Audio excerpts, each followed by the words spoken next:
داؤد طائی صوفی تھے اور امام جعفر صادق تو حضور کے نواسے ہیں نا جی، اور بڑا عقیدت کا رشتہ تھا آپس میں۔ ایک دن امام جعفر صادق کہنے لگے داؤد طائی میرے لیے دعا کر، تو آپ رو پڑے، کہنے لگے حضور میں نواسہ رسول کے لیے دعا کروں؟ آپ تو حضور کے نواسے ہیں، میں آپ کے لیے دعا کروں؟ تو حضرت امام جعفر صادق کہنے لگے یہی تو دعا کرانی ہے، یہی تو میں نے کیا فرمایا، یہی تو دعا کرانی ہے کہ میرے لیے دعا کر، میں اپنے نبی کی بارگاہ میں شرمندہ نہ ہو جاؤں۔ حضور یہ نہ فرما دیں کہ میرا نواسا ہو کے تو کیا کرتا رہا، یہی تو دعا کرانی ہے۔ بڑا پیار تھا۔ ایک دن بحث ہو گئی، حج کر کے واپس آئے، عراق میں تشریف فرما تھے امام جعفر صادق، حج کر کے واپس آئے تو امام جعفر صادق کہنے لگے جو مکے سے ہو آتا ہے نا، اللہ پھر اس کو دوزخ میں نہیں ڈالے گا۔ خوش نہیں ہوئے آپ لوگ؟ اللہ آپ کو جزائے خیر عطا فرمائے۔ فرمایا جو کعبے کا دیدار کر لے ایک دفعہ زندگی میں اور ایمان کی حالت میں، اللہ پھر اسے دوزخ میں ایک دفعہ جو دیدار کر لے ایمان کی حالت میں، اللہ دوزخ میں یہ فرمانے لگے یہ میری بات ہے، تو تصدیق کر میری بات کی، کہہ میں نے ٹھیک کہا ہے۔ پیار تھا نا، تو کہنے لگے داؤد طائی تو کہہ میں نے ٹھیک کہا ہے۔ کہنے لگے جی آپ نے فتوی پورا نہیں دیا تو میں کیسے تصدیق کر دوں؟ آپ نے پورا فتویٰ پوری بات کریں تو تصدیق کرا لیں۔ کہا پوری بات کیا ہے؟ فرمانے لگے جو خانہ کعبہ بیت اللہ کا دیدار کر لے اللہ دوزخ میں نہیں ڈالے گا، اور جو مدینے سے ہو آئے اللہ اسے جنت میں ضرور داخل فرمائے گا صلی اللہ۔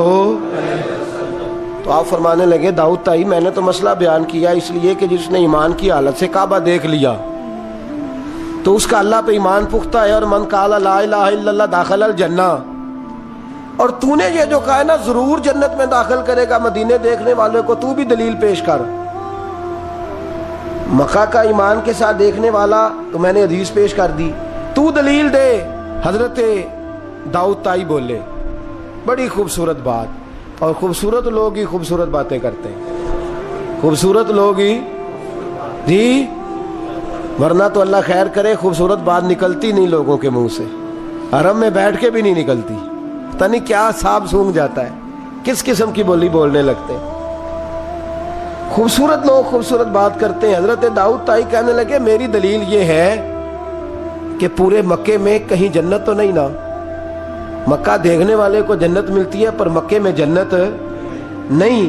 فرمانے لگے مدینے میں تو جنت ہے نا، روضۃ من ریاض الجنہ، ماں بین بیتی و منبری روضۃ من ریاض الجنہ۔ فرمایا میرے منبر اور میرے گھر کے درمیان جتنی جگہ ہے وہ، اور آپ فرمانے لگے حضرت امام جعفر صادق سے کہنے لگے حضور دیکھیں نا، اللہ فرماتا ہے جو جنت میں گیا ہم فیہا خالدون، پھر نکالا نہیں جائے گا۔ تو کہنے لگے میرا عقیدہ ہے جو دو نفل بھی ریاض الجنت میں پال لے اللہ اسے ضرور جنت میں داخل فرمائے گا، اس لیے کہ جو گیا وہ دوبارہ واپس۔ حضرت ادریس علیہ السلام کی دوستی ہو گئی رضوان سے۔ رضوان جنت کے فرشتے کا نام ہے جس کے پاس چابی ہے جنت کی، دروازے پہ بیٹھے ہوتے ہیں، رضوان اس فرشتے کا نام ہے۔ تو حضرت ادریس کا یارانہ تھا، وہ ملنے آتے تھے جناب ادریس علیہ السلام کو۔ تو ایک دن حضرت ادریس کہنے لگے تو خود تو یہاں کی سیر کر جاتا ہے، مجھے کبھی کرائی نہیں۔ کہا آپ بھی کر لیں۔ تو فرشتہ آپ کو جنت دکھانے لے گیا، جنت میں جا کے تو کہنے لگا حضور چلے، فرمانے لگے کدھر؟ کہنے لگا واپس، فرمانے لگے میں نے جانا ہی نہیں۔ اس نے کہا کیوں؟ فرمانے لگے اللہ فرماتا ہے ہم فیہا خالدون، جو جنت میں آئے گا نکالا نہیں جائے گا، تو کیسے مجھے نکال سکتا ہے؟ کہنے لگے جناب آپ نے سیر کا کہا تھا۔ فرمایا سیر ہی ہے یہ، اس لیے کہ جنتی ساری عمر ہی سیر کریں گے، وہ سیر ہی کریں گے، سفر تو تھکا دیتا ہے بندے کو، یہ سیر ہی ہے۔ اب وہ فرشتے پریشان ہوئے تو رب کریم نے فرمایا وہ فرشتے تیرا اور اس کا یارانہ بھی میں نے لگوایا تھا، اور اس کو جنت کی سیر پر آنے کی خواہش بھی میں نے ہی پیدا کی تھی، اور تو کون ہوتا ہے میری بغیر اجازت دروازہ کھول سکے؟ بلوایا بھی میں نے ہی تھا، اور یہ جو میں نے کہا نا اڑ جا، یہ توفیق بھی میری ہوئی ہے، میری طلب بھی تو تیرے کرم کا صدقہ ہے، یہ پاؤں اٹھتے نہیں بلکہ یہ اٹھائے جاتے ہیں تو جب بلا لیا ہے، جنت میں داخل کرا لیا ہے، اور جنت بھی وہ والی جس کو میرے رسول پاک کے قدموں نے جنت بنایا ہے، وہ جنت جس کو ریاض الجنہ کا لفظ دیا ہے، حضور نے جنت جس کو بنایا ہے، وہاں تک پہنچ جائے۔ یہ ہے ارض جنت، یہ طیبہ کی زمین ہے ارض جنت، پر زمین کس کی ہے؟ کیسا عجیب معاملہ ہے۔ یہ ہے ارض جنت، یہ طیبہ کی زمین ہے۔ جنت بھی یہیں، کیونکہ مالک جنت بھی یہیں ہے، جنت بھی یہیں، مالک جنت بھی یہیں، جنت بھی یہیں تو مالک جنت بھی۔ اور جتنا جنت کا اعلان میرے نبی نے فرمایا نا، سارا فرمایا ہی مدینے میں ہے۔ اور جنت بیچی ہے کئی دفعہ نبی پاک نے، کئی دفعہ فرمایا بیر روما کما خرید کے دو، مجھ سے جنت لے لو۔ حضرت عثمان نے کہا حضور میں خرید دیتا ہوں۔ کہا جنگ تبوک کے لیے سامان دو، مجھ سے جنت لے لو۔ حضور نے تو کئی دفعہ سیل لگائی ہے جنت کی۔ یہ ہے ارض جنت، یہ طیبہ کی زمین ہے، جنت بھی یہیں، مال کے جنت بھی یہیں ہے۔ کعبۃ اللہ، حضرت عبداللہ ابن مسعود رضی اللہ تعالیٰ عنہ فرماتے ہیں جس کو ایک تکلیف آئے نا کعبے میں، کتنی جی؟ ایک کدی تے آئی جاندی ہے نا، میرے ورگے ہمیشہ دے تھکے بندے، ایک آدھ تکلیف تو بخار آ گیا، پیر میں درد ہونے لگ گیا، کوئی تکلیف تو آئی جاتی ہے۔ فرماتے ہیں ایک تکلیف اگر تجھے حرم مکہ میں آئی نا، ایک، تو اللہ تیرے 80,000 سال کے گناہ معاف فرما دے۔ کتنے؟ 80، 100 نہیں، میں نے سوچ سمجھ کے جملہ کہا ہے۔ 80 ایک تکلیف اگر تجھے، کہاں بولے نا یار، کتنی؟ ایک، گناہ کتنے معاف؟ یہ کس نے کہا ہے؟ حضرت عبداللہ ابن مسعود نے۔ وعدہ کس کا ہے؟ اللہ کا۔ وعدہ کس کا ہے؟ اگر مدینے چلے جائیں تو میرے نبی پاک صلی اللہ علیہ وسلم کو پتا تھا لوگ میرے غلاموں کو دھکے بھی ماریں گے، مجنون اور پاگل بھی کہیں گے، ان کو بری نظروں سے بھی دیکھیں گے، کہیں گے یہ تو ہے ہی پاگل، بڑا کچھ ہوگا۔ واہ محبوب تیرے انداز میزبانی پہ قربان جائیں، کیسا بندوبست فرمایا، کیا انداز اختیار فرمایا۔ فرمایا تم میں سے جو کوئی مدینے آیا وہ میرا مہمان ہے۔ کوئی مدینے، مکے میں ایک تکلیف پہنچی تو 80,000 سال کے، اور یہاں مدینے میں واہ کیا جود و کرم ہے شاہ بطحہ تیرا۔ واہ دیکھیں اعلیٰ حضرت لفظ کیا کہتے، واہ کیا جود و کرم ہے شاہ بطحہ تیرا، نہیں سنتا ہی نہیں، دیکھیں ترکیب اعلیٰ حضرت کی، ایسے جملے درد ہو تو نکل، نہیں سنتا ہی نہیں مانگنے والا تیرا۔ اور کہتے ہیں تیرے قدموں میں رہوں غیر کی ٹھوکر پہ نہ ڈال، جھڑکیاں کھاؤں کہاں چھوڑ کے صدقہ تیرا، اور تیرے قدموں میں جو ہے غیر کا منہ کیا دیکھے، پھر کون نظروں پہ چڑھے دیکھ کے طلبہ تیرا، دیکھ کے جلوہ نہیں۔ اعلیٰ حضرت کا انداز کوئی اعلیٰ مزاج لوگ ہی سمجھتے، جلوہ نہیں جی، کہتے جس نے میرے مصطفیٰ کے قدم کا تلوہ دیکھ لیا اس کی نظر پہ کوئی نہیں چڑھتا، تو جس نے جلوہ دیکھ لیا صلی اللہ ہو، کون نظروں پہ چڑھے دیکھ کے تلوہ تیرا، قدم دیکھ لے تو نظر پہ کوئی نہیں چڑھتا، تو جو سیدنا صدیق اکبر کی طرح مولا علی کی طرح جلوہ ہی دیکھ لے۔ اب میری نگاہوں میں جچتا نہیں کوئی، جیسے میرے محبوب ہیں ایسے میرے رسول کریم صلی اللہ علیہ وسلم نے فرمایا جو حرم مدینہ میں آئے اور اسے کوئی تکلیف پہنچے، اس پر کوئی آزمائش آئے، اسے پریشان کیا جائے، اسے یہاں کوئی دکھ پہنچے، تو میرے حبیب نے فرمایا وہ میرا مہمان ہے، وہ صبر کرے۔ یا رسول اللہ کیا ملے گا؟ فرمایا تم مدینے کی تکلیفوں پہ صبر کرنا، میں قیامت کے دن اللہ کی بارگاہ میں تمہاری سفارش کروں گا، میں رب کی بارگاہ میں تمہاری سفارش کروں گا۔ مکہ مکرمہ میں تکلیف پہنچی تو گناہ معاف ہے، اور یہاں تکلیف پہنچی تو حضور کی سفارش۔ اور پھر دیکھیے نیکی کا انداز دیکھیے، مکہ مکرمہ میں کوئی ایک نیکی کرے تو 1,00,000 کا ثواب ہے، ایک نماز پڑھو تو کتنے کا؟ ہم نے کبھی سوچا بھی نہیں ہوگا کہ 1,00,000 نفل پڑھیں گے۔ ایک طواف کرو تو کتنے طواف کا ثواب؟ ایک بار ایک دفعہ سبحان اللہ پڑھو تو کتنی کا ثواب ہوا؟ 1,00,000 کا ثواب، اور اگر کوئی حج کرنے جائے تو ثواب ڈبل ہو جاتا ہے، اور اگر کوئی رمضان شریف کے مہینے میں جائے تو 1,00,000 کو 70,000 سے ضرب دینی پڑ جاتی ہے، 1,00,000 کو اگر رمضان شریف میں جائے تو یہاں آپ کیلکولیٹر نہ نکال لیجئے گا، اگلی تقریر نہ رہ جائے، 70 کو 1,00,000 سے ضرب دینی پڑتی ہے۔ یہ نیکیاں ہیں جو اللہ پاک حرم مکہ میں جانے والے کو عطا فرماتا ہے۔ میری سمجھ میں صرف اتنی بات آتی ہے کہ وہ جو امتیں کرتی رہی ہیں نا، 1000 سال عبادت، 1000 سال انہوں نے عبادت کی ہے، تو امت مسلمہ کو اللہ نے درجہ تو اونچا ہی دینا ہے نا، کنتم خیر امۃ جوبا، درجہ چونکہ اونچا دینا ہے تو اللہ پاک نے یہ بہانے بنا دیے، شب قدر ہے، شب برات ہے، یہ اللہ پاک نے بہانے بنا دیے ہیں، مالک کریم نے یہ بہانے بنائے ہیں۔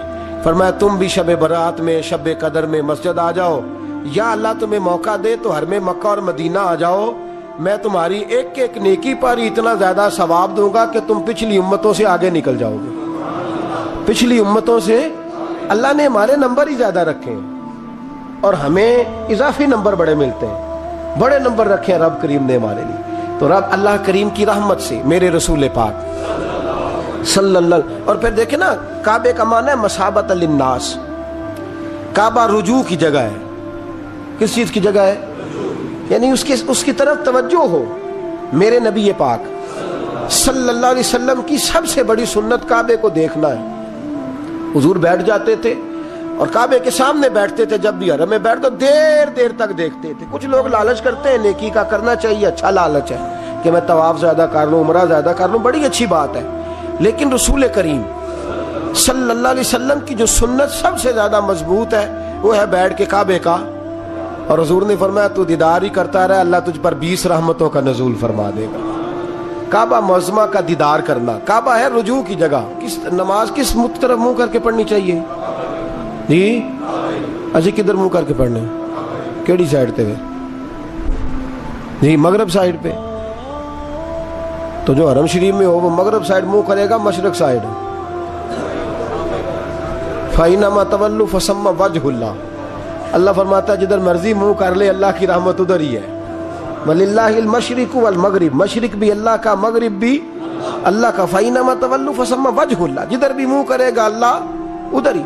چاروں جانب دنیا کا رجحان کعبے کی جانب ہے، اور یہ جو ہمارا دل کھنچا چلا جاتا ہے نا کعبے کی جانب، کھنچا چلا جاتا ہے، اس کی وجہ یہ ہے کہ نماز اللہ کی اور منہ طرف، نماز کس کی؟ منہ طرف۔ تو ساری زندگی کہتے رہے تو پھر طبیعت تو کھنچے گی نا، کعبے کی طرف کھنچے گی۔ میرے محبوب کریم صلی اللہ علیہ وسلم کے لفظ بڑے حسین ہیں۔ محبوب کریم صلی اللہ علیہ وسلم نے فرمایا تو حج اور عمرہ کرنے آئے تو یہ نہ سمجھ میں حاجی یا معتمر ہوں، الحاج والمعتمر وفد اللہ، حج عمرہ کرنے والا اللہ کی جماعت ہے۔ یہ کس کا گروپ ہے؟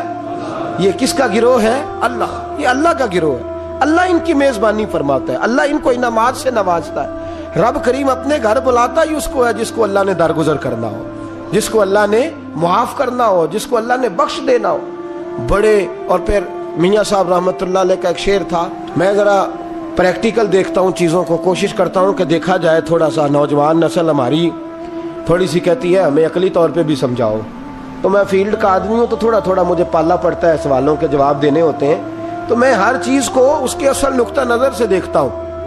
تو میاں صاحب کا ایک فقرہ تھا، دوسرے والے کی تو سمجھ آتی تھی، پہلے والے کی نہیں آتی تھی، مشہور بڑا تھا، رحمت دا دریا الہی، آتا ہے نا آپ سب کو، مینو نہ سناؤ تو وکری گل ہے، ویسے آتا ہے، رحمت کا دریا الہی تے جے ایک قطرہ، وہ جے ایک قطرے والی تو سمجھ میں بات آتی تھی، لیکن وہ جو ہر دم وگدا ہے وہ ظاہری آنکھوں سے نظر، کئی دفعہ ہمیں نظر، صاحب نظر لوگوں کو آتا ہے، باطن میں تو نظر آتا ہے، محسوس ہوتا ہے، لیکن ظاہر نظر، یہ کسی نے دیکھنا ہو تو مکے مدینے جا کے نظر آتا ہے۔ رحمت دا دریا الہی، ہر دم، ایک دم نہیں، ہر مدینے کی جس گلی پہ نظر کریں نا آپ ریلا ہی آ رہا ہے، مکے کی جس گلی پہ نظر کریں، وہ یہاں ایک جھوٹ بولتے ہیں ہمارے سیاستدان، کہتے ہیں یہ ٹھاٹھے مارتا سمندر، حالانکہ وہ نہر بھی نہیں ہوتی لوگوں کی، ٹھاٹھے مارتا سمندر، پتہ نہیں کدھر ٹھاٹھے لگ رہی ہیں، اللہ ہی جانتا ہے، اور جو بھی شروع کرتا ہے بات یہیں سے،